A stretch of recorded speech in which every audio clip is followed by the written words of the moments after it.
Assalamualaikum, nama saya Aiman dan ni isteri saya, nama dia Iman. So sekarang ni kita berada di rumah Abang Jamil, Pantai Balu, one time.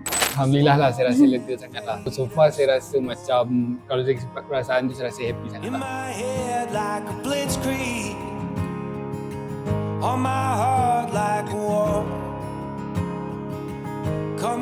So far saya rasa memang smooth semua. Time saya berjalan, manager Remy bagi arahan, jalan slow-slow. Memang semua details lah, details dia bagi arahan. Jadi kita daripada berdebar, tak jadi berdebar. So memang saya rasa semuanya tersusun lah bila Cik Remy bagi arahan kepada setiap masa bahagian akad dan kemudian bahagian sanding. So dekat bahagian akad tu pun dah banyak dah sebenarnya. Kalau saya buat sendiri saya rasa sepening dah sebenarnya. So bila ada flow manager ni, dia akan buatkan satu persatu apa yang kena buat sebelum start. So ia memudahkan saya dengan orang-orang lain lah. Kalau tak ada flow manager saya rasa diorang dah makan dulu dah sebenarnya.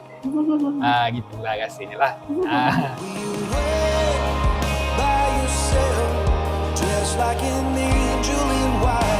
Rasa macam wow. Sebab yelah tepi pantai kan, memang wedding dream lah. Nak masa akad tu kan outdoor kat tepi pantai, memang vibe sangat. And memang pasal untuk intimate wedding tu saya rasa macam sesuai lah dengan tempat ni. Tak payah sangat kan bila orang datang. So patung pun banyak juga.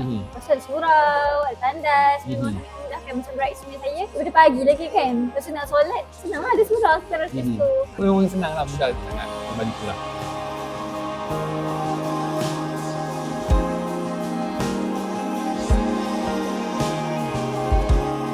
Pasal recommend. So bagi yang berminat untuk aktiviti outdoor ni, so Abang Jamil lah tempat dia sebab dia vibe yang outdoor, di pantai lagi. So kalau you nak suasana yang scenery yang sangat cantik tu, Abang Jamil lah. Macam family Aiman lewat kawasan. Lepas tu diorang semua impress lah. Macam wow, di pantai cantiknya macam tu. Memang family saya sendiri pun yang datang tu, cantik. Memang cantik lah, memang diorang pun tak sangka. Selama ni cakap je kat tepi pantai tu, tapi diorang tak expect pun. Tunjuk gambar macam tu je, diorang tak faham. Dia dah merasa sendiri, diorang pun macam wow lah, impress.